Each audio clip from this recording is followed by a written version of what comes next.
اور حضرت عمر کی حکومت صرف انسانوں پر نہیں تھی، عمر کی حکومت پانیوں پر بھی تھی، عمر کی حکومت آگ پر بھی تھی، عمر کی حکومت ہواؤں پر بھی تھی، اور عمر کی حکومت دھرتی پر مٹی پر بھی تھی۔ آپ جانتے ہیں کہ مصر کے گورنر نے لکھا کہ یہاں تو عجیب کہانیاں ہیں۔ کیا ہوا؟ کہا کہ دریائے نیل اتنی دیر تک چلتا نہیں جب تک ایک نوجوان لڑکی کو زیورات سے آراستہ کر کے نیل میں ڈالا جاتا ہے، پھر نیل چلتا ہے، اور یہ برسا برس سے رسم جاری ہے۔ حضرت عمر کے پاس جب یہ پیغام پہنچتا ہے تو حضرت عمر نیل کو خط لکھ رہے ہیں، بسم اللہ الرحمن الرحیم، مصر کے نیل کے نام عمر کا خط، اور آگے لکھتے ہیں اے نیل اگر تو اللہ کے حکم سے چلتا ہے تو چل، ورنہ تیری کوئی ضرورت نہیں ہے۔ اور رکا لکھ کر قاصد کو دیا، جا کے یہ دریائے نیل میں ڈال دو۔ اللہ اکبر، جن کے رکے دریا بھی مانتے ہیں، پانیوں پر بھی حکومت ہے۔ اور نیل میں جب وہ رکا ڈالا گیا، نیل ایسا چلا آج تک کبھی رکا ہی نہیں ہے۔ پانیوں پر حکومت، ہواؤں پہ حکومت۔ مسجد نبوی کا ممبر ہے، عمر خطبہ دے رہے ہیں، عراق کے علاقہ نہاون میں جنگ ہو رہی ہے، مدینے سے 1 مہینے کی مسافت ہے، 1 مہینہ مسلسل چلیں تو نہاون آتا ہے۔ حضرت عمر خطبہ دیتے دیتے درمیان میں جملہ معترضہ کا، یا ساریہ الجبل، اے ساریہ پہاڑ نہ چھوڑنا۔ لوگ حیران ہیں کیا ماجرا ہوا کہ ہم سے مخاطبہ ہے، ساریہ نہاون میں ہے، اور کہا ساریہ پہاڑ نہ چھوڑنا۔ 1 مہینے کے بعد جب وہاں سے قاصد آیا، اس نے کہا اللہ نے فتح دے دی۔ کہا کیسے؟ کہا پہاڑ کو چھوڑ کر دشمن پر ٹوٹنے لگے تھے، آگے بڑھنے لگے تھے، ان پر حملہ آور ہونے لگے تھے۔ اچانک عمر کی آواز آتی، پہاڑ کو نہیں چھوڑنا، کیونکہ اگر ہم پہاڑ کو چھوڑ دیتے دشمن پیچھے سے حملہ آور ہونے کے لیے تیار کھڑا تھا۔ تو کہا بس ہم پہاڑ کو اپنی پشت پہ رکھا، اور اللہ نے اسی دن ہمیں فتح عطا کر۔ ہوائیں بھی ان کا پیغام پہنچاتی ہیں، پانی بھی ان کا حکم مانتے ہیں۔ اس زمانے میں فائر بریگیڈ سسٹم نہیں تھا، لیکن ایک آگ بڑھتی آ رہی ہے شہر کی طرف۔ لوگوں نے حضرت عمر کو بتایا، امیر المومنین، آگ پھیلتی آگے بڑھتی چلی آ رہی ہے اور شہر کو اپنے قابو میں لینے والی ہے۔ عمر اپنی چادر اتارتے ہیں اور حضرت تمیم داری کو دیتے ہیں، کہا یہ چادر لے جاؤ اور ایسے ایسے کرو، آگ پیچھے بھاگتی چلی جائے گی۔ تو چادر ہلاتے جاتے ہیں حضرت تمیم داری، اور آگ پیچھے بھاگتی چلی جاتی۔ مٹی بھی حکم مانتی ہے۔ ایک لونڈی کھڑی رو رہی ہے راستے میں، کہا تجھے کیا ہوا؟ کہا ٹھوکر لگی، میرا تیل زمین میں بہہ گیا، میری مالکہ بڑی سخت ہے، وہ مجھے کہے گی تم نے یہ کیا کیا۔ عمر درہ زمین پہ مارتے ہیں، فر الارض الم عادل علیک، زمین عمر نے تیری چھاتی پہ عدل نہیں کیا؟ تو عمر کے ہوتے ہوئے اس کا تیل پی جائے؟ زمین تیل باہر نکال دیتی ہیں، فرماتے ہیں ڈال لے اپنے برتن میں۔ تو یہ عمر کے ان کا حکم مٹی بھی مانتی ہے، ان کا حکم ہوائیں بھی مانتی ہیں، دریا بھی مانتے ہیں، ان کا حکم پانی اور آگ بھی مانتی ہے۔ وہ عمر، میرے حضور فرماتے ہیں ان الشیطان یفر من ذل عمر، میرا عمر وہ ہے جس کے سائے کو دیکھ کے شیطان بھی بھاگ جاتا ہے۔ حضرت عمر رضی اللہ تعالیٰ عنہ نے ایک بہترین نظم و نسق دیا اور امور سلطنت کو اس انداز سے منظم کیا۔ ایک غیر مسلم مفکر کہتا ہے اگر اس امت کو ایک اور عمر مل جاتا پوری دنیا پہ حکومت مسلمانوں کی ہوتی۔ ایک دن حضرت عمر بیٹھ کے رو رہے تھے، تو کسی نے کہا حضرت رو کیوں رہے ہیں؟ فرمایا کہ میں اس لیے رو رہا ہوں کہ فلاں پل سے بکریاں گزری ہیں، تو پل کے اندر شکستگی تھی، ٹوٹا ہوا تھا پل درمیان میں کچھ، اس میں ایک بکری کی ٹانگ ٹوٹ گئی ہے، تو میں ڈرتا ہوں کہ میرا رب یہ نہ پوچھے کہ عمر تو نے پل صحیح تعمیر نہیں کروائے تھے کہ ایک بکری کی ٹانگ کیوں ٹوٹی ہے۔ یہ ہیں حضرت عمر رضی اللہ تعالی عنہ۔ اللہ اکبر۔ تو اللہ تعالیٰ جل شانہ نے حضرت سیدنا عمر بن خطاب رضی اللہ تعالیٰ عنہ سے جو کام لیا، مختصر دور خلافت کے اندر 10 سال 6 ماہ 4 دن آپ نے خلافت فرمائی ہے، لیکن کہاں سے چلے اور یہاں مکران تک، بلوچستان کا حصہ ہے، یہاں تک آپ کے سلطنت کی حدود وسیع ہوئی، ادھر آرمینیا تک جا پہنچے، حمص فتح کیا، قادسیہ، یرموک۔ آپ ذرا دیکھیے کہ کہاں تک آپ کی فوجوں کے گھوڑے دوڑتے رہے، اور اللہ تعالیٰ جل شانہ نے ان کو جو توانائی، عدل و انصاف کی قوت عطا فرمائی، اللہ اکبر، جب زمین پہ عدل کیا ہو تو زمین بھی حکم مانتی ہے۔ اور حضرت عمر وہ تھے جن کا حکم ہوائیں بھی مانتی تھی، زمین بھی مانتی تھی، جن کا حکم جو ہے وہ آگ بھی تسلیم کرتی تھی اور دریا بھی ان کا حکم مانا کرتے تھے۔ مصر کے اندر یہ رسمیں بد جاری تھی کہ سال کے بعد ایک دوشیزہ کو زیورات پہنا کے اچھے لباس میں ملبوس کر کے دریا کی بھیڑ چڑھایا جاتا، اس کی قربانی دی جاتی، اس کا خون بہتا تو دریا چلتا۔ جب مسلمانوں نے مصر فتح کیا تو گورنر نے لکھا کہ اسلام تو اس طرح کی رسوم کی اجازت نہیں دیتا، لیکن خشک سالی ہے، لوگوں کی فصلیں ویران پڑی ہیں، تو حضرت کیا کیا جائے؟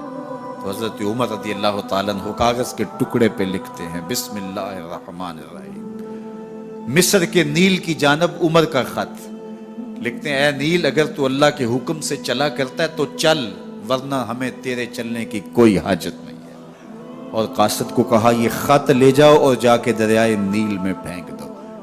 قاصد جا کے خط دریائے نیل میں پھینک دیتا ہے، پانی آتا ہے، ایسا دریائے نیل چلا 14 صدیاں ہوئی ہیں آج تک کبھی بند ہی نہیں ہوا۔ دریا حکم مانتے، آگ نکلتی ہے، لوگ حضرت عمر رضی اللہ تعالی عنہ کے پاس آئے، حضرت لاوا پھوٹا ہے، آگ نکل رہی ہے اور مدینے کی طرف بڑھ رہی ہے، اب کیا کیا جائے؟ فائر بریگیڈ تو زمانے میں تھی نہیں۔ عمر نے اپنی قمیض اتاری، جس قمیض پہ 17 پیوند لگے ہوئے تھے چمڑے کے، کہا یہ قمیض لے جاؤ، جدھر آگ بڑھ رہی ہے آگے ڈھالنا، آگ پیچھے بھاگ جائے۔ زلزلہ آتا ہے تو زمین پہ دھرا مارتے ہیں، زمین رک جا، کیا عمر نے تیری چھاتی پہ عدل نہیں کیا؟ تو یہ عمر ہیں رضی اللہ تعالی عنہ کہ جن کے انصاف کی وجہ سے، جن کے عدل کی وجہ سے اللہ تعالیٰ کی رحمات اور اس کی برکات کا نزول ہوتا تھا، اور اللہ تعالیٰ نے مسلمانوں کو وہ آبرو مند حکومت دی۔ کائنات کی تاریخ کے اندر ایسی حکومت آپ نے نہیں دیکھی ہوگی جو حضرت عمر نے حکومت کی ہے۔ اللہ اکبر۔ فرمایا فرات کے کنارے پہ ایک کتا بھی پیاسا مر گیا تو اس کا حساب بھی عمر سے ہوگا۔ باہر سے سفیر آتا ہے اور آ کے پوچھتا ہے کہ میں امیر المومنین کے، مسلمانوں کے حکمران کے محل میں جانا ہے، تو مسکرا کے کہتے ہیں ہمارے امیر کا تو کوئی محل نہیں ہے۔ کہا کہاں ہے تمہارا امیر؟ کہا مسجد نبوی میں ہوگا یا بیت المال کے اونٹوں کی دیکھ بھال میں لگا ہوگا۔ وہ جب گئے تو مسجد میں نہیں ہے، اللہ اکبر، وہاں گئے تو وہاں بھی نہیں ہے۔ پھر کیا دیکھتے ہیں کہ عمر رضی اللہ تعالی عنہ جنت البقیع کے پاس ایک درخت کے نیچے اینٹ کا سرانہ رکھ کے سوئے ہوئے، تو اس نے کہا عمر تو نے عدل کیا ہے، تجھے کچی اینٹ پہ بھی نیند آ گئی۔ ہمارے حکمرانوں نے انصاف نہیں کیا اور وہ بند اور محفوظ کمروں کے اندر بھی سکون اور چین کی نیند نہیں سو سکتے۔ حضرت سیدنا عمر رضی اللہ تعالیٰ عنہ نے اس طرح ان امور سلطنت نبھائے۔ آپ دن کو لوگوں کی دیکھ بھالی کرتے، لوگوں کی ضروریات سنتے سمجھتے، اور جب رات پڑتی لوگ سو جاتے، عمر مدینے کی گلیوں میں پہرا دیتے۔ کائنات نے کوئی ایسا بھی حکمران دیکھا ہوگا؟ اللہ اکبر۔ وہ مجاہد جو مختلف محاذات پہ گئے ہوئے ہوتے، ان کے گھروں کی دیکھ بھالی کرتے، ان کی ضروریات کا خیال رکھتے، ان کی آبرو کا پہرا دیتے۔ راتوں کی تنہائیوں کے اندر حضرت عمر اٹھتے اور جا کے گشت کرتے، چکر لگاتے، دیکھتے کوئی آنکھ پر نم نہ ہو، مفلسی کا کسی گھر میں ماتم نہ ہو۔ حضرت محمد بن سیرین اور حضرت حسن بصری رضی اللہ تعالیٰ عنہ، ان دونوں کا ایک زمانہ ہے اور یہ دونوں تابعی ہیں۔ ان میں سے ایک کا وصال ہوا، انتقال ہوا، حضرت محمد بن سیرین کا وصال ہوا یا حضرت حسن بصری کا وصال ہوا، تو دوسرے تابعی جو ہیں ان کے جنازے کے لیے نہیں گئے۔ تو کسی نے ان کو پوچھا کہ آپ جنازے میں شامل نہیں ہوئے، تو انہوں نے کہا کہ میری نیت کا استحضار نہیں تھا۔ تو آج نیت کا استحضار تو دور کی بات ہے، ہماری نیت ہی دوسری ہوتی ہے، تو پھر اعمال خیر نہیں رہتے۔ تو یہ بنیادی چیز ہے۔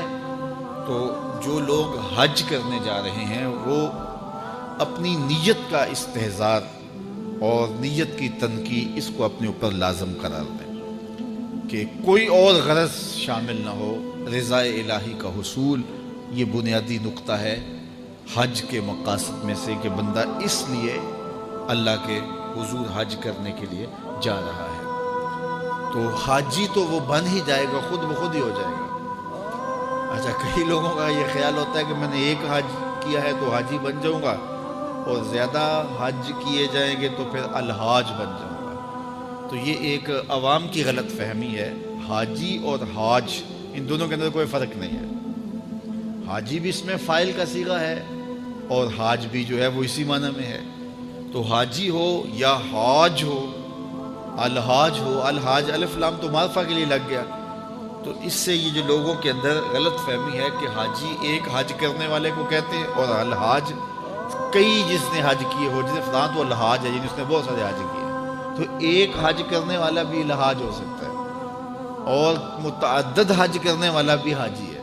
جس طرح ایک نماز پڑھنے والا بھی نمازی کہلا لیتا ہے، اور روز نماز پڑھتا ہے وہ بھی نمازی ہے، تو اس کے لیے کوئی الگ سے لفظ نہیں ہے۔ اور بعض لوگوں کا یہ خیال ہے کہ جو جمعۃ المبارک کے دن حج آئے وہ حج اکبر ہوتا ہے، اور باقی شاید چھوٹے حج ہوتے ہیں۔ تو یہ بات بھی غلط فہمی پر مشتمل ہے۔ جمعۃ المبارک کے دن اگر کوئی حج آ جائے تو ظاہر ہے جمعہ کی برکتیں بھی ساتھ شامل ہوگی، لیکن حج اکبر یا حج اصغر کی یہ تقسیم نہیں ہے۔ عمرے کو حج اصغر کہا گیا ہے، اور جو حج ہے اس کو حج اکبر کہا گیا ہے۔ تو ہر حج یہ حج اکبر ہی ہے، اور حج اصغر العمرہ وہ عمرہ ہے۔ تو یہ دو غلط فہمیاں ہم دور کر لیں کہ ایک تو حاجی اور حاج میں کوئی فرق نہیں ہے۔ حاجی بھی اس میں فاعل کا صیغہ ہے، اور حاج بھی اسی معنی میں ہے۔ تو اگر کسی کو یہ شوق ہو کہ میں نے زیادہ حج کیے تو میں الحاج کہلا لوں گا، تو وہ جناب ایک سے بھی لکھ سکتا ہے۔ اس کو اگر اس لیے جانا ہے تو اتنے پیسے خرچ کرنے کی ضرورت نہیں ہے، وہ ایک حج سے بھی جو ہے وہ الحاج لکھ سکتا ہے۔ تو یہ مقصد نہیں ہے کہ میں حاجی کہلاؤں یا الحاج کہلاؤں۔ اگر یہ مقصد ہو گیا تو پھر یہ ساری کی ہوئی محنت ضائع چلے گی۔ مقصد رضائے الہی کا حصول ہے۔ اللہ تعالیٰ جل شانہ یہ نصیب کرے، اور یہ حج کے بنیادی مقاصد میں سے ایک مقصد ہے کہ اللہ کی رضا کو حاصل کیا جائے۔ فرمایا تمہارے گوشت، تمہارے خون اللہ کو نہیں پہنچتے۔ یہ جو تم قربانیاں ذبح کرتے ہو، نہ تو خون پہنچتا ہے، نہ تمہارا گوشت اللہ کو پہنچتا ہے۔ گوشت تم خود کھا جاتے ہو، خون نالیوں میں بہہ جاتا ہے، تو پھر اللہ کو کیا پہنچا؟ نہ تمہارا خون پہنچا، نہ تمہارا گوشت پہنچا، نہ تمہارا پوست پہنچا۔ فرمایا اللہ کو تمہارے دل کا تقویٰ پہنچتا ہے۔ تو یہ نیت کے فرق سے عمل ہوتا ہے، یہ بات ذہن میں رکھیے۔ ہجرت جیسا عمل کتنا بابرکت عمل تھا، کتنا خوبصورت وظیفہ تھا،